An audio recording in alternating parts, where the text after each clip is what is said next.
ఇదైతే గురువారం ఉదయం నుంచి తీస్తున్న వ్లాగ్ అండి. ఉదయాన్నే మా ఆయనకైతే ముందుగా కాఫీ అయితే కలిపిచ్చేసాను.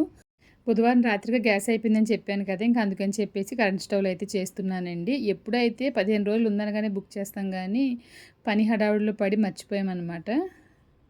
ఇంక మా ఆయనకి కాఫీ కలిపిచ్చేసిన తర్వాత పిల్లలకి రాగి జావ కాసేసి ముందు రోజు నైటు చేసిన అన్నం చాలానే ఉండిపోయిందనమాట. పిల్లలు వండారు కదా! అందుకని చెప్పేసి మా కోసం పులిహోర చేసుకొని పిల్లలకైతే పెరుగన్నం పెట్టిచ్చేసాను. మా ఆయనకైతే ఉప్మా చేశానండి. నేను రాగి జావ అయితే తాగేసాను. ఇంట్లో కొంచెం పని చాలా ఎక్కువగా ఉండడం వల్ల ఆ రోజైతే షాప్‌కెళ్ళలేదనమాట. పిల్లలు స్కూల్ నుంచి వచ్చిన తర్వాత బజ్జీలు ఏయమన్నారని చెప్పేసి ఇదే కరెంట్ స్టవ్‌లో అయితే బజ్జీలు వేస్తున్నానండి.